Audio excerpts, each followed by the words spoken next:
very revealing. So tell them where they can find that. knowyourdragons.com. It's causing quite a stir. Yes. So apparently I am the model for basically almost all the dragons. So I had 10 of the dragons. There's 13. I had 10 out of 13. Dragons from the past that are still breathing fire on your emotional brain. I have 4 of them. So it does not mean you are damaged, but you might be wounded, right? From these dragons that are breathing fire on you from the past. So apparently I am going to be your model for today. The wounded dragon. So here it is, the wounded dragon. So let's show the people on, social media, the little wounded dragon. He's really cute, but really sad. And that's the dragon that was born out of trauma. So when you had the near drowning episode, when you were 2, when you were left at home alone and you couldn't find anybody and had to dial 911. No, I called 0, but called 0. When your uncle was murdered, when you were assaulted, right. When you were when you put it like that, molested. When you put it like that. Someone says like dragon tales for grown people. Right, yes, exactly. It's like we're doing instead of how to train your dragon, we're going to do how to tame your dragons. So people say they're having trouble seeing it. So let's see if I can put it up. Wounded dragon.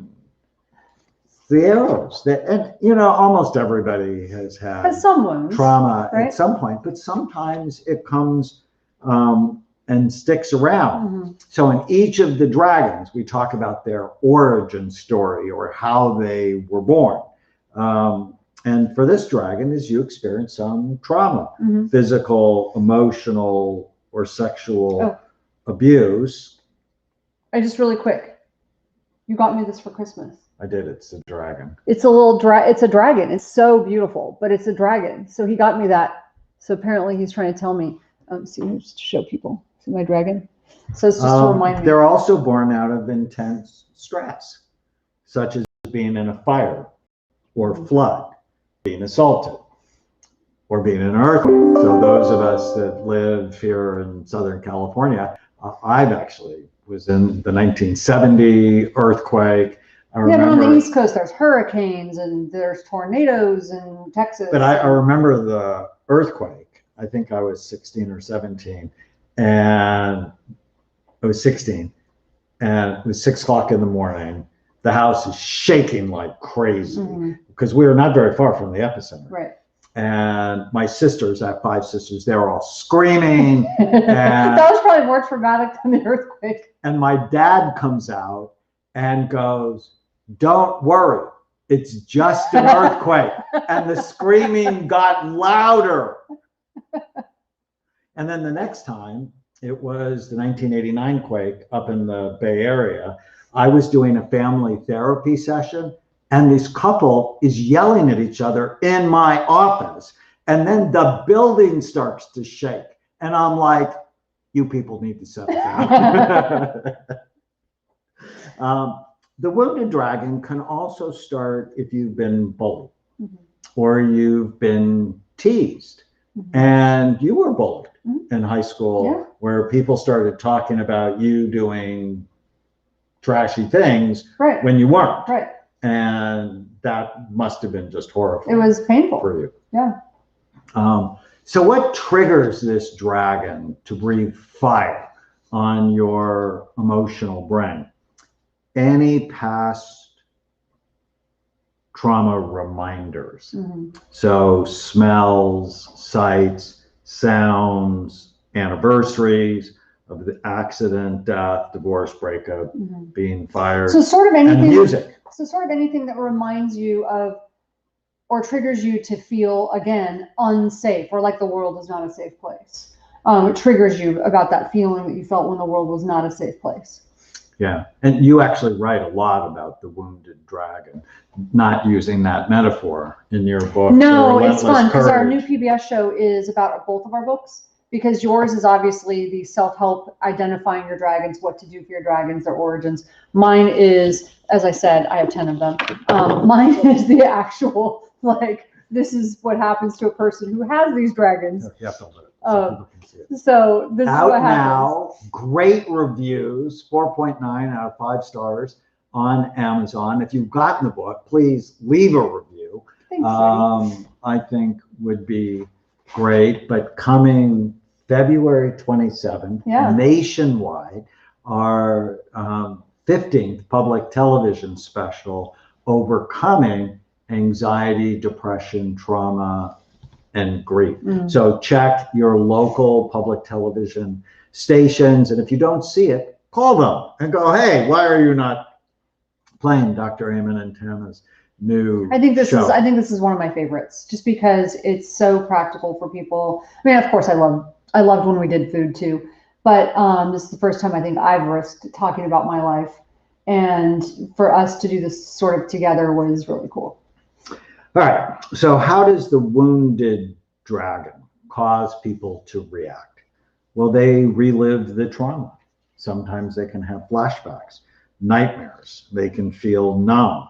They begin to avoid any situations that remind them of the trauma. They can startle easily, feel their future is shortened, and it just seems like they're always watching for bad things to happen. They're always watching for bad things to happen. I think a lot of people do that who have been in these situations.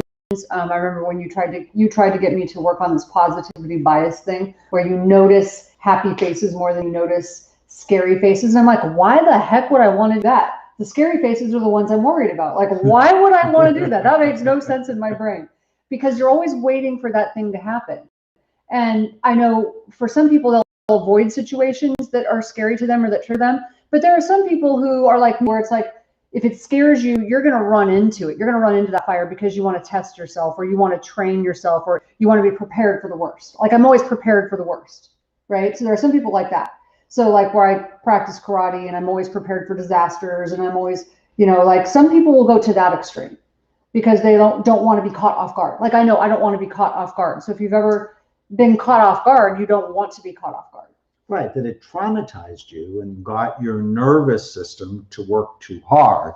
And so now you're always watching for things. So I promised in the headline, 6 ways to tame the wounded dragon. The first way is to look for post-traumatic growth.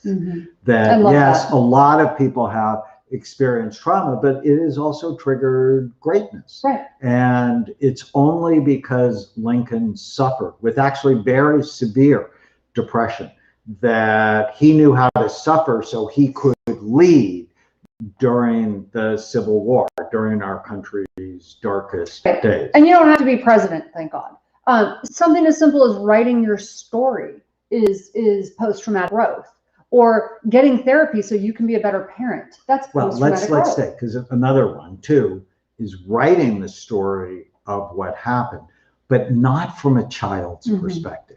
Writing the story from an adult's perspective. And when you wrote The Relentless Courage of a Scared Child, in large part it was therapeutic for you. Very therapeutic, and helped me reprocess it as an adult, because when you experience it as a child, which is way bigger, way scarier, way more traumatic. As an adult with more skill, I've gotten more training, more help, more strategies. I have now been able to reprocess that as an adult. And also, by the way, I've been able to interview people and get a more well-rounded picture. And so there's more forgiveness. One of the main themes in The Relentless Courage of a Scared Child is it's easy to call people bad. It's harder to ask why. Behavior's complicated. And so one of the sort of main villains in the book, your uncle, who is a heroin addict, well, when you really understood his whole story, he also becomes one of the heroes. Yeah, it's a really cool thing. It's a full circle moment. He becomes one of my mentors. And that's a really cool thing. Yeah. So post-traumatic growth, what did you learn that's good that you can take out of it? Did you have some spiritual ahas? Did you see new possibilities, an appreciation of life? Did you relate to other people better? Writing your story from an adult perspective, this is so helpful. 3, EMDR, Oh, so helpful. eye movement desensitization and reprocessing. Let me just be really clear about this. It's the smart person who goes and gets help. It's not the weak person. When we first met, I mean, I just loved her. I mean, you can see she's beautiful. She's smart. She's caring. She has just such a wonderful, sweet soul, but she'd experienced trauma. So one of my first gifts for her, I know it's completely weird, but I'm a Scottish. Only a psychiatrist will give therapy. Gave her 10 sessions of EMDR, wanted to sort of like clean out the trauma closet. And I thought it was ridiculous. I did not want to do therapy. Wasn't going to go listen to a bunch of psychobabble. Was very hard charging ICU nurse. I'm fine. Fouled up, insecure, neurotic, and emotional. So, but I'm fine. But it turned out to be the best thing I ever did for myself. Well, that you did for me. There's bridging techniques. So that's 4. I explain them in your brain is always listening. So super simple. What are you thinking and feeling? Go back to the first time you were having those thoughts or feelings. It's so quick, but so powerful to realize you can separate now from before, right? Is this now or is it before? And so I talk about disconnecting the bridges from the past.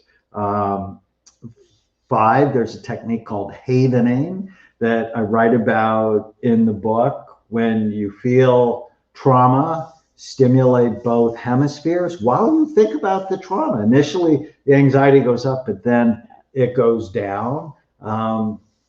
You can learn more about havening. And sometimes even having a weighted blanket can be very helpful. They do that for dogs that are anxious. For past trauma. Yeah. Just to get some extra pressure on your skin. I'm also a fan of acupuncture because sometimes energy gets stuck and acupuncture helps to release. Well, I think that's why I've always liked chiropractics because it just feels like, oh, just everything lets go. So people who have had trauma, in the book, your brain is always listening. I actually have which movies each of the dragons likes to watch. And they're drawn to movies about healing. So Wounded Dragons generally love Good Will Hunting. Yes, such or a good movie. A Beautiful Mind. The Lion King is totally about trauma.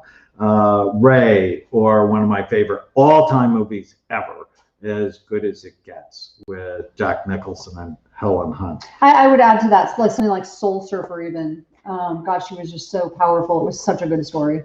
And then each of the dragons, to tame them, you need meditations or affirmations. And the Wounded Dragon's affirmations: I am safe in this moment. I have everything I need in this moment. That was then, this is now. Separation. I release trauma, turmoil, and grief.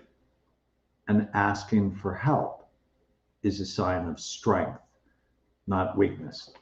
So I love to answer your questions. I'm looking at all these great comments coming in. I can't read very well from this distance and without my glasses. Please go after this is posted on our Instagram and Facebook and ask questions. I'll comment back when we have a little more, one-on-one time to do that. There's so many great questions. I love this. And we're going to continue talking about dragons. Tomorrow, we're going to talk about the should and shaming dragon. It's so common. There's so many cultures where that dragon just breathes Well, fire. And if you've experienced a lot of trauma in the past, the should and shaming, I don't know about the shaming, but the should, this idea that you need to control your environment because it was unsafe. It's like, I know there are so many times where I feel like, okay, you should do this, I should do this, we should do this, because it needs to feel safe. And so it needs to feel controlled. So when things start to feel out of control for me, that's when that gets triggered big time. So we'll talk about, all of that. Like, why do people get triggered with that should and shaming, and how do we manage that? So more dragon taming to come. Hope you have a safe, happy wonderful weekend.